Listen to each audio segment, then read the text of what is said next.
Good luck, Jim. You! What's your name? It's John Stentz. Stentz! He looks like a communist. Well, such a big bullshit here. What's all you listening here for? Glenn Savage's next great American Patriot 2012. All right, what are you here to do? I was going to do a poem. Paul! And it sounds like a communist. You're a communist! I wouldn't call myself a communist. Well, what you call yourself then?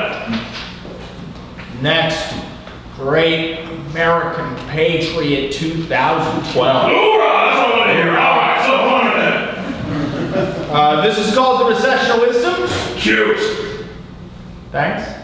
It's by this guy, Jordy Williams. He, never mind, man, don't worry about it.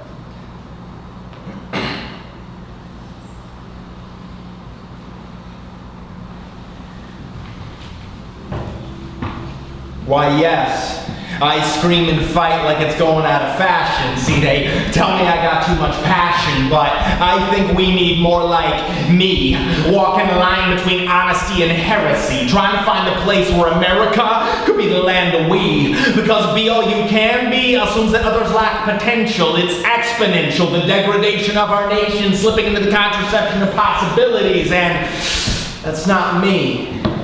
I see universes in our being. The roadmap of your veins gives you the reins to make your surroundings less confounding. Mindless conformity is grounding, so I flap my arms when I'm surrounded by a crowd, and I say loud so that others will spread their wings and say controversial things, because that's how America sings when the people realize they are the prize in and of themselves. Their hearts, they don't belong on shelves but on their sleeves, and it grieves me every time someone doesn't have an opinion, just a sponsorship for some suit and tie that got paid to lie. I looked for love from people under the steeple, but usually just found a church. Lurch down dark streets where everybody greets passersby like they were passing flying, not knowing enough to swat, just enough to block from perception. Self-deception is more effective than contraception. You see, I've known too many people with condoms wrapped around their hearts.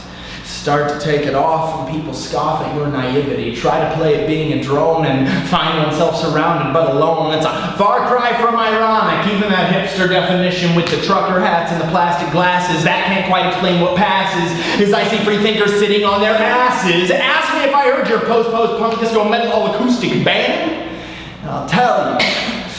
Man, I'm a deaf poet. The words of my brain always overcome the stain of that self-proselytizing posturing. I can't hear you because I'm not near you. Another subculture creating sub-creatures that divide. It's a social apartheid. Which way, which side, what do I do? Who do I belong to? Funny you should ask. See, God man came in with a custody plan, man. See, I get the waking hours while he plants IEDs in my brain as I sleep. And as I go through my days, I step left, right, exploding the sleepless night, try to throw shrapnel into poetry. Stop the bleeding with bandages made of pages, and while the world outside rages, I'm one Zen operator. I color outside lines cause forget lines. I throw pearls like it's Mardi Gras cause I like swine. I got a sickening addiction to healing affliction. I'm a man with a plan and a short attention span, so don't expect me to.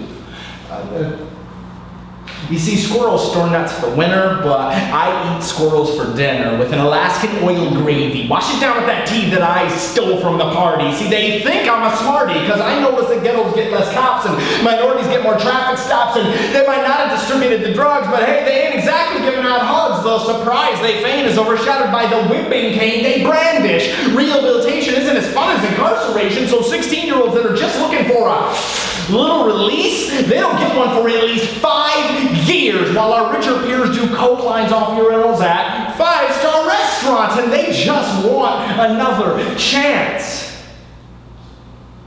And we dance with the devil when we tell ourselves they deserve this. I reserve this kind of judgment for myself, because you see, my house, It's made of glass, and I got a splinter in my eye. It destroys my depth perception. Can't ever know how deep they got, or how hard they fought, or who pushed them down that rabbit hole that stole their childhood. I don't trust men in black robes. See, they remind me too much of death, and I can't catch my breath. When I see guns accompany uniforms, reminds me that suppression, that's a typical form for humanity, and my sanity is unraveling as I'm grappling with a monster that looks just a little too much like me.